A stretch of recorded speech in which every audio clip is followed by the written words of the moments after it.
여러분, 신앙생활을 하시면서 내가 그리스도인답게 살아야겠다, 내가 예수님을 믿는 사람으로 그리스도인답게 살아야겠다라는 생각을 다 해보셨을 것입니다. 그리스도인답게, 크리스천답게 살아간다는 것은 어떤 기준을 가지고 어디까지 살아가야 하는 것일까요? 고대 그리스의 위대한 왕이었던 알렉산더 대왕의 일화 가운데 이런 내용이 있습니다. 전쟁 가운데 한 병사가 겁을 먹고 이제 도망을 가다가 붙잡히게 된 겁니다. 알렉산더 대왕 앞에 이제 무릎을 꿇고 앉아 있는데 알렉산더 대왕이 이제 물어보게 된 거죠. 자네 이름은 무엇인가? 라고 물어봤을 때 우연의 일치였습니다. 이 알렉산더 대왕과 이름이 똑같았던 겁니다. 아주 작은 목소리로 알렉산더입니다 라고 이야기를 했더니 알렉산더 대왕이 이렇게 단호하게 말했다고 합니다. 앞으로 그 이름을 바꾸며 살든지 아니면 그 이름을 가지고 살려면 올바르게 맞춰서 행동을 하라 라는 명령을 내렸다는 겁니다. 그 용감한 왕 알렉산더 대왕과 이름이 똑같다면 그 이름에 걸맞게 살아가야 된다는 겁니다. 만약 그렇게 살지 못한다면 오히려 그 이름을 내려놓는 것이 맞겠다라고 말한 거죠. 여러분, 우리는 크리스천입니다. 크리스천이라고 불리고 또 우리도 그렇게 생각을 합니다. 우리가 정말 크리스천이라고 불리는 것에 합당한 생활, 합당한 행동, 합당한 결정을 하고 있는지 우리는 한번 우리 자신에게 자문을 해봅니다. 오늘 말씀에서는 바울이 빌립보 교회 성도들에게 편지를 쓰면서 마음을 담아 아주 강력하게 권면하는 신앙의 권면이 있습니다. 그것은 바로 복음에 합당하게 살아가라는 겁니다. 복음을 믿는 자로서 그 복음에 합당하게 살아가라고 아주 강력하게 요청합니다. 예수님을 믿는 사람이라면 당연히 그 복음에 걸맞는 삶을 살아야 한다는 의미입니다. 오늘 말씀을 통해서 복음에 합당한 삶을 사는 것이 어떤 의미인지 하나님께서 주시는 이 세 가지 은혜를 우리 성도님들과 함께 나누기를 원합니다. 첫 번째는 복음의 시민을 넘어 복음의 증인으로 살아가야 합니다. 우리는 크리스찬으로서 복음의 증인으로 살아가야 합니다. 오늘 본문의 27절 말씀을 우리 같이 한번 읽어보도록 하겠습니다. 27절입니다. 시작. 오직 너희는 그리스도의 복음에 합당하게 생활하라. 이는 내가 너희에게 가보나 떠나 있으나 너희가 한 마음으로 서서 한 뜻으로 복음의 신앙을 위하여 협력하는 것과 오직 너희는 그리스도의 복음에 합당하게 생활하라. 이것이 바울이 빌립보 교회 성도들에게 정말로 간절하게 요청했던 내용입니다. 여러분, 이 한마디가 굉장히 중요하고 또 의미가 있습니다. 그리스도의 복음에 합당하게 생활하라. 이 생활하라라고 하는 헬라어 원어의 의미의 단어를 살펴보면 시민답게 살아라라는 의미가 있습니다. 그리스도의 복음을 가진 자로서 그 복음을 가진 시민처럼 살아가라라고 하는 것이 이 바울의 의도입니다. 사도 바울은 이 시민처럼 살아가라는 이 단어를 의도적으로 지금 빌립보 교회 성도들에게 사용하고 있는 겁니다. 여러분, 전에도 말씀드렸다시피 이 빌립보 도시는 로마의 식민지로서 로마의 퇴역한 군인들이 참 많이 와서 살고 있었습니다. 그래서 이 빌립보 시민들은 이 자신들이 로마 제국의 시민이다라는 사실, 내가 로마 제국의 시민권을 가지고 있다라는 사실이 너무나 자랑스럽게 여겨졌던 거죠. 실제적으로 이 로마 시민권이 있었던 사람은 당시 세계 최고의 제국이었던 로마 제국의 법적인 보호를 받는 아주 유용한 의미가 있었습니다. 법적 보호뿐만 아니라 생활 속에서도 경제적으로도 면세 혜택도 있고 다양한 여러 가지 혜택이 있었던 거죠. 재산권, 계약 체결의 법적인 보호도 받았습니다. 이러한 좋은 유익들이 있었기 때문에 로마 시민권자라는 것이 굉장히 의미도 있었지만 그걸 뛰어넘어서 내가 로마의 시민권자라고 하는 사실이 그 당시 사람들에게는 굉장한 자부심, 신분 상승의 기회로 여겨질 만큼 중요한 의미가 있었던 겁니다. 그래서 사도행전 22장 말씀에 보면 그런 표현도 있죠. 천부장이 바울에게 당신이 로마의 시민권자냐라고 물어봤을 때 바울이 나는 태어나면서부터 이 시민권을 가졌다라고 이야기를 하고 이 천부장은 나는 돈으로 주고 샀다라고 표현하는 장면이 나옵니다. 그만큼 이 시민권을 갖는 것이 중요했기 때문에 그렇게 돈으로 사는 일도 있었던 겁니다. 그러니 바울이 이 빌립보 교회 성도들이 시민권이라고 하는 그 의미를 너무나도 잘 알고 있었기 때문에 의도적으로 시민처럼 생활하라라는 이 단어, 그리스도의 복음에 합당하게 그 시민처럼 살아라 라는 의미를 부여한 겁니다. 로마의 시민권자로서 로마의 시민권자들은 굉장히 자신이 자부심이 있고 또 그 시민권에 어울리게 품격 있게 행동하며 살아갔던 거죠. 그러니 바울이 빌립보 교회 성도들에게 그대들은 하늘나라의 시민권이니 천국의 백성이니 그런 영적인 자부심을 갖고 천국 백성답게 천국의 시민답게 그렇게 품격 있는 크리스천으로 살아가라라는 의미로 그리스도의 복음에 합당하게 생활하라 그렇게 권면했던 겁니다. 이 합당하게라고 하는 단어도 의미가 있습니다. 이 단어는요, 양팔 저울에 무게를 올려놓고 균형을 맞추는 것을 의미합니다. 이것이 합당한 거예요. 그러니 바울은 빌립보 교회 성도들에게 한쪽에 복음을 올려놓았는데 이 복음에 어울릴 만큼 여러분이 균형감 있게 합당하게 여러분이 크리스찬으로서 품격 있게 그렇게 천국의 시민답게 살아가야 됩니다라는 의미를 담았던 거죠. 바로 이 의미가 그리스도의 복음에 합당하게 생활하라 의미입니다. 여러분, 오늘 우리는 품격이라는 단어를 한 번 더 생각해 보고자 합니다. 이 품격이라고 하는 이 한자어를 보면은 이런 한자로 표현하게 됩니다. 품이라는 이 단어를 보면 입구가 무려 3개나 사용된 것을 보게 됩니다. 여러분, 이 품격이라고 하는 것이 그 사람의 성품과 인격에서 느껴지는 고상함이 아니겠습니까? 제가 예전에 이 품격에 대해 강의하시는 내용을 한번 좀 돌아봤는데 그래서 이 품격은 그 사람의 말을 통해서 가장 먼저 표현이 된다는 거죠. 그 사람의 고상한 인격, 성품이 그 입술의 말을 통해서 잘 드러난다는 겁니다. 그래서 이분이 자신의 일화를 말씀해 주시는데 본인이 아내와 함께 이제 일본의 오키나와로 이렇게 여행을 간 적이 있다고 합니다. 근데 아내분이 일본에서 사신 적도 있으시고 한국에 오셔서도 이제 일본어 학원에 열심히 다니면서 그 일본어를 늘 꾸준하게 연습을 하셨다고 합니다. 그런데 그 오키나와에서 뭔가 소통이 일본어로 잘 안 되는 모습을 남편이 보게 된 거예요. 그래서 평소에 자기 모습 같았다면 아니 당신 일본에서도 산지 좀 꽤 됐고 한국에서도 공부도 열심히 했는데 일본어 안 되는 거야? 하고 무시할 뻔 했는데 좀 한 번 더 생각을 하면서 품격 있게 얘기해야지 이런 생각이 들더랍니다. 그러면서 했던 말이 야, 오키나와 사투리 심하네. 당신이 못 알아들을 정도면 이거 사투리 너무 심한 거 아니야? 그래서 당황하고 있을 그 아내를 이렇게 보호해 주는 듯한 그런 말을 했다는 거죠. 아내 입장에서 굉장히 그게 고마웠다고 합니다. 그래서 그것이 지나갔음에도 그때 당신한테 그렇게 해줘서 얼마나 좋았는지 몰라라고 그렇게 굉장히 잘해 주었다는 거예요. 그 품격이 그 삶에서 언어로 표현이 되었던 거죠.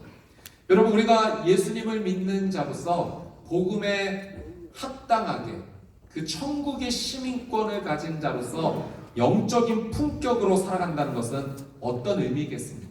그것은 우리에게 주민등록증이 있듯이 어떤 신분증이 있는 것이 아닙니다. 삶을 통하여서 예수 그리스도가 내 안에 충만함으로 말미암아 그 삶이 크리스천다운 삶이 복음의 능력이 내 삶을 통해서 자연스럽게 흘러나오는 거죠. 그것이 복음의 품격을 가지고 살아가는 삶입니다. 저희 교회 성도님 한 분의 제가 고백을 들었습니다. 그 가정의 아들이 아직 교회에 다니지 못하는데 엄마에게 그런 고백을 했다는 거예요. 엄마를 보니까 교회 다니는 게 참 좋아 보여. 여러분, 아들이 그런 고백을 하기까지 그 엄마가 크리스찬으로서의 영적인 품격을 보여주었던 거죠. 말로, 삶으로, 행동으로. 그러니 교회 다니는 그 모습을 보니 나도 교회에 가보고 싶다라는 마음이 저절로 일어났던 겁니다. 여러분, 크리스찬의 영적인 품격을 가지고 살아가는 삶, 예수로 충만하여서 삶 가운데 예수의 충만한 은혜가 흘러나오는 삶인 줄 믿습니다. 이것이 복음의 증인으로서 살아가는 삶이에요. 단지 내가 이런 믿음이 있어라는 어떤 신분증 가지고 살아가는 그 정도가 아니라 예수로 충만하여서 그 삶이 삶 속에서 드러나는 거예요. 여러분, 복음에 합당한 복음의 증인으로 살아가는 우리 귀한 성도님들 되시기를 주님의 이름으로 축복합니다. 자, 두 번째 하나님께서 주시는 교훈은 두려움을 이기는 힘은 연합이라는 겁니다. 두려움을 이기는 힘. 우리의 삶 가운데 두려움이 찾아올 수 있다는 거죠. 그럼 어떻게 이길 수 있는가? 연합해야 된다. 하나가 되어야 된다라고 말씀하십니다. 27절, 28절 말씀, 오늘 본문 말씀 한 번 더 같이 한번 읽어보도록 하겠습니다. 27절입니다. 시작. 오직 너희는 복음에 합당하게 생활하라. 이는 내가 너희에게 가하거나 떠나 있으나 너희가 한 마음으로 서서 한 뜻으로 복음의 신앙을 위하여 협력하는 것과 28절 무슨 일에든지 대적하는 자들 때문에 두려워하지 아니하는 이 일을 듣고자 함이라. 이것이 그들에게는 멸망의 증거요 너희에게는 구원의 증거니 이는 하나님께로부터 난 것이라. 여러분, 우리가 복음의 시민을 넘어서 천국 시민권자라는 것을 넘어서 복음의 증인으로 살아가게 될 때 우리 삶 가운데 마주하게 되는 일이 있는데 그것은 바로 두려움입니다. 왜 우리의 삶 가운데 이 복음으로 살아가는데 두려움이 있는가? 이거는 사탄의 역사입니다. 여러분, 우리가 복음으로 살아가는 것을 누가 제일 싫어하는가? 사탄이 제일 싫어합니다.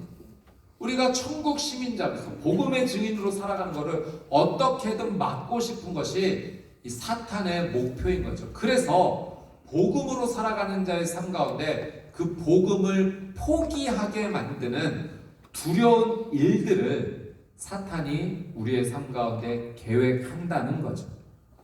그래서 사도 바울은 이 복음의 생활에 합당하게 살아갈 때 마주할 수 있는 이 두려움 일 앞에 어떻게 해야 되는가? 27절에 그렇게 표현하죠. 너희가 한 마음으로 서라. 한 마음으로 서라. 이 서라는 것은 굳게 선다는 겁니다. 이거는 군사 용어예요. 이 선다라고 하는 의미는 그 병사가 전쟁에서 그 전쟁의 두려움을 마주하고 있을 때 무서워서 도망가는 것이 아니라 한치의 물러섬도 없이 굳건히 서서 그 상황을 마주 대하며 전진하는 거죠. 그러니까 사도 바울이 신앙생활에 있어서 믿음 생활에 있어서 사탄이 주는 복음을 포기하게 만드는 그 두려움을 줄 때가 있는데 그때 물러서지 말라는 겁니다. 굳게 서서 이 두려움에 저항하라고 하는 것이죠. 이 27절 표현에 굳게 서라라는 표현과 함께 한 마음으로 또 협력하는 것과 한 마음과 협력이라는 단어를 또 사용하고 있습니다. 이 협력한다라고 하는 것도 의미가 있죠. 공동체의 영적인 일치를 의미하는 겁니다.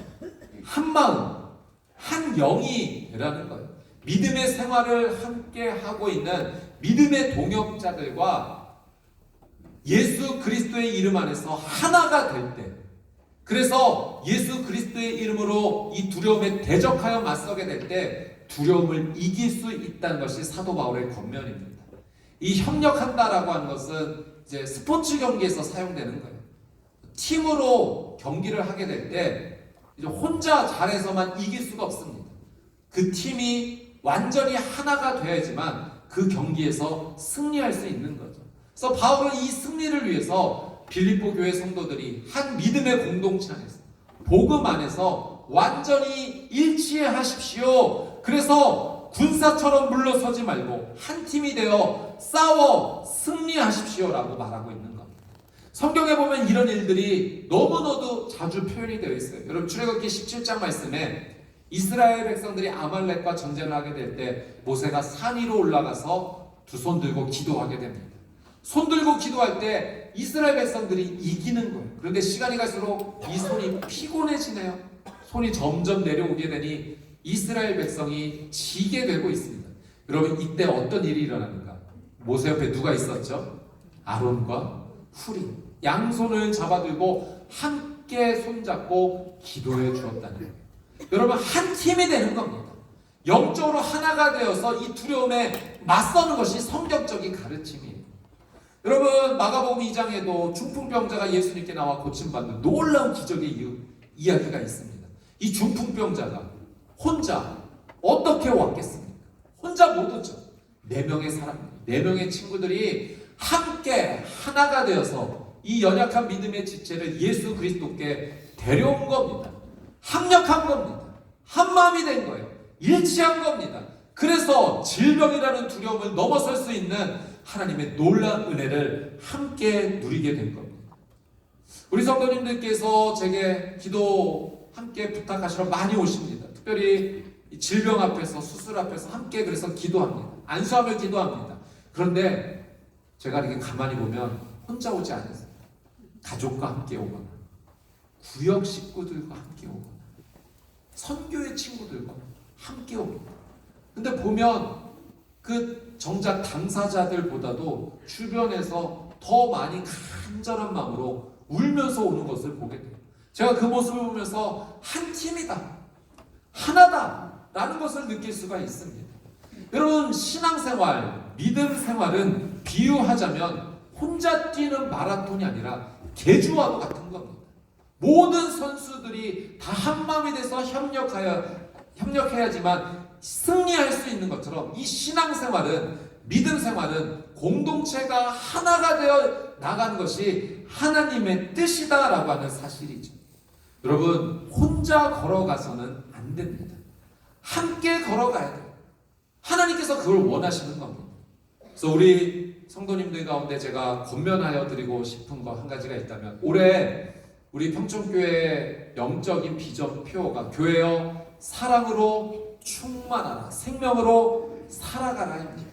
그래서 제가 여러 번 우리 성도님들에게 권면하기는 우리 교회 안에 공동체 모임, 구역 모임, 또 사역별 모임 활성화가 돼야 된다고 제가 말씀을 드렸어요.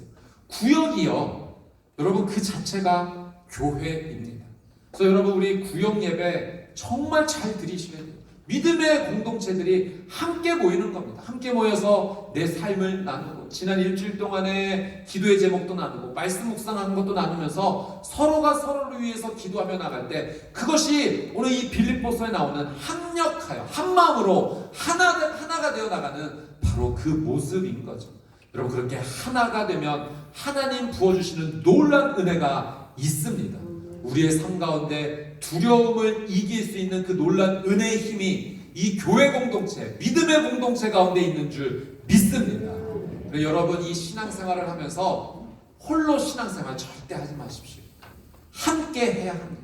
그래서 권면드리기는, 지금 아직 등록하지 않으시고 다니시는 우리 성도님들 계시다면 여러분, 등록하십시오. 그래서 이 믿음의 공동체에 들어오십시오. 그래야 믿음의 뿌리가 깊게 내려갈 수 있는 겁니다. 뿌리가 내려야 잎이 열리고 열매가 맺히는 겁니다.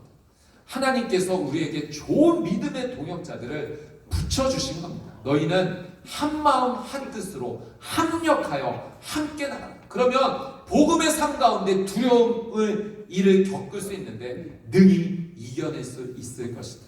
여러분, 복음 생활, 믿음 생활, 신앙 생활에 공동체가 연합하여서 두려움을 이기게 되는, 승리하는 저와 여러분의 삶이 되시기를 주님의 이름으로 축복합니다. 자, 세 번째, 고난은 하늘나라 시민의 특권이다라는 겁니다. 우리가 복음 생활, 믿음 생활 하면서 이 믿음 때문에 고난받을 일이 생긴다는 거죠. 그런데 이 고난은 어려움이 아니라 하나님 주시는 특권이요 명예다라는 것입니다. 자, 29절 말씀 같이 한번 읽어보겠습니다. 29절입니다. 시작. 그리스도를 위하여 너희에게 은혜를 주신 것은 다만 그를 믿을 뿐 아니라 또한 그를 위하여 고난도 받게 하려 하시니. 너희에게 은혜 주신 것은 믿음만 가지게 할 뿐만 아니라 무엇도 주셨다고요? 고난도 함께 받게 하려 하십니다.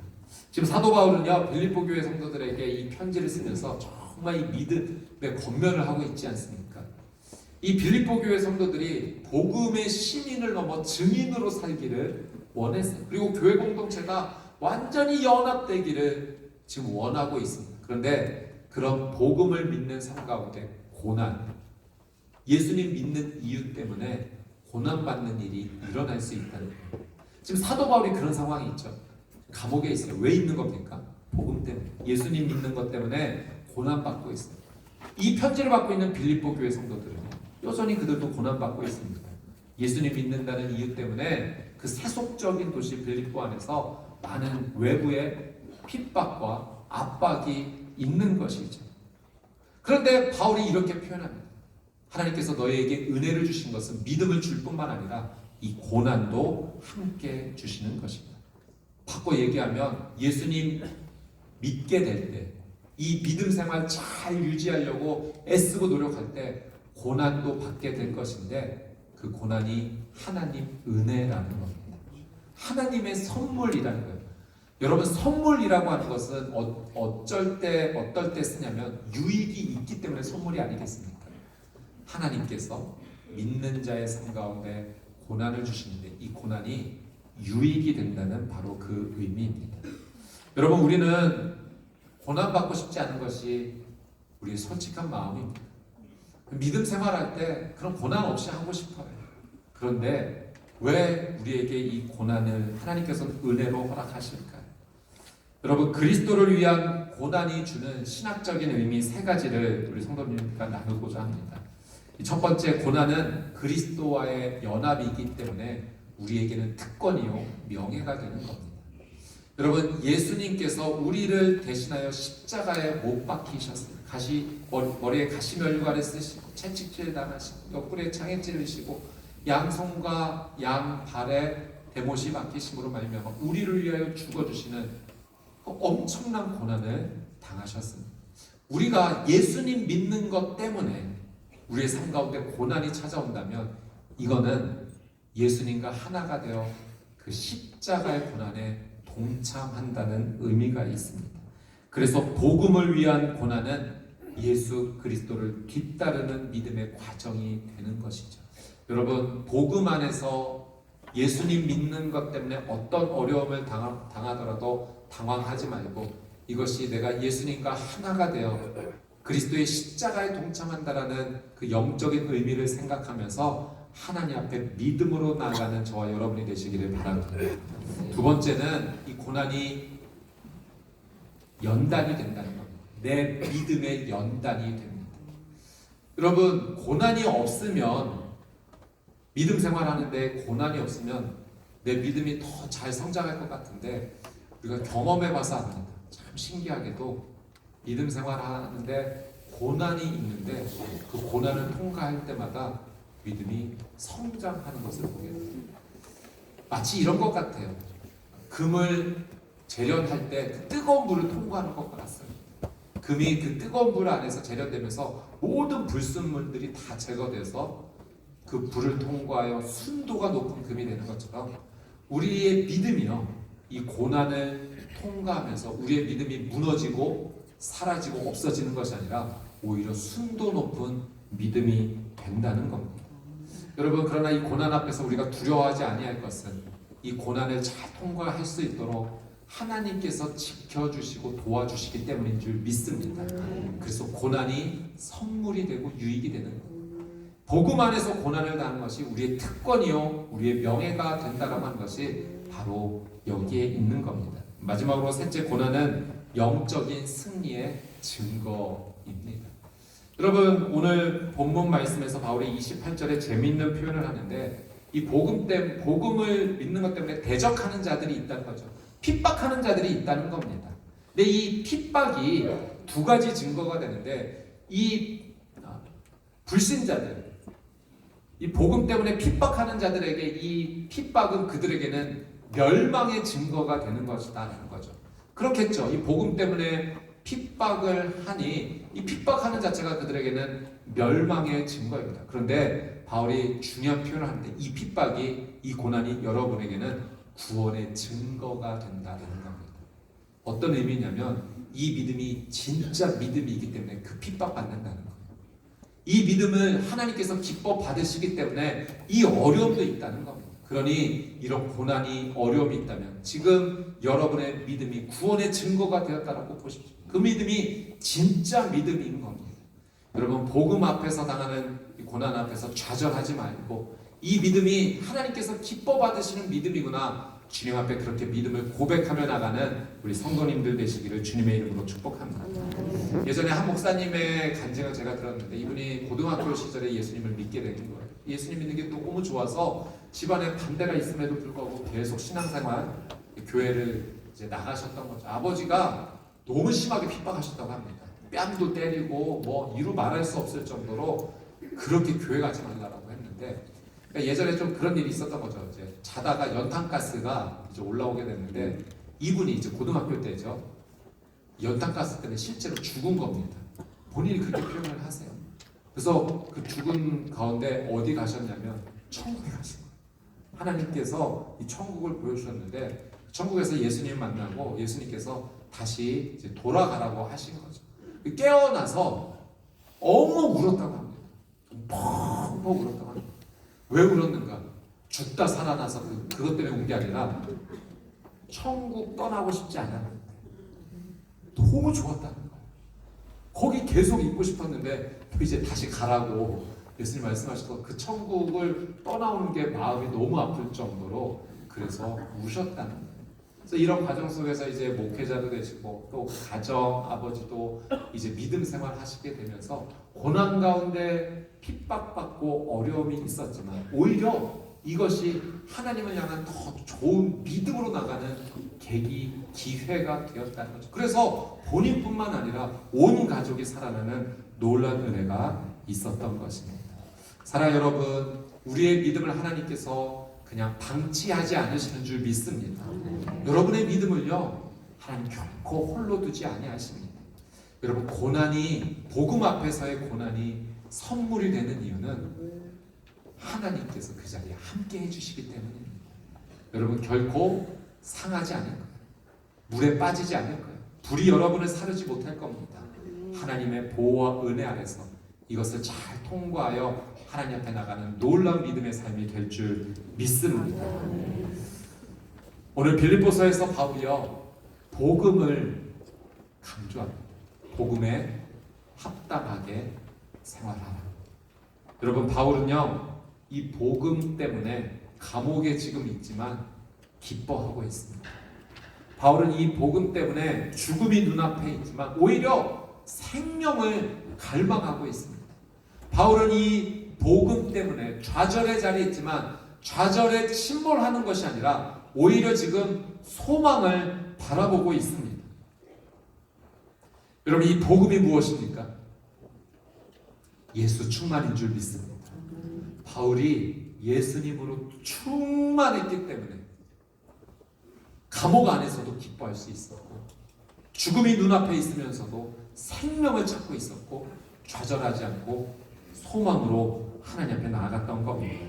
여러분, 우리도 마찬가지입니다. 우리가 복음의 증인으로 살아갈 수 있는 이유는 다른 데 있지 않습니다. 예수님으로 충만하면 됩니다. 예수님으로 충만하면 크리스천다운 영적인 품격 있는 그 삶이 삶 속에서 흘러넘치는 거예요. 주변에서 보고 당신이 믿는 하나님은 어떤 분이신가요? 오히려 질문하게 됩니다. 이것이 복음의 증인으로 살아가는 삶이죠. 예수님으로 충만하면 두려움 이길 수 있습니다. 이미 예수 그리스도께서 십자가에서 사단의 머리를 박살내신 줄 믿습니다. 믿음의 성도들과 함께 연합하여 나가며 두려움도 이겨낼 수가 있습니다. 예수님으로 충만하면 내 삶이 완전히 변화되는 거죠. 고난 앞에서도 좌절하지 아니하고 오히려 이 고난을 통하여서 승리하는 삶, 성장하는 삶을 살게 됩니다. 예수 충만하면 말씀에 사로잡히게 됩니다. 예수 충만하면 기도에 사로잡히게 됩니다. 사랑하는 평촌교회 성도님들, 예수로 충만하십니까? 예수로 충만하시게 되기를 주님의 이름으로 축복합니다. 그것이 전부입니다. 그러면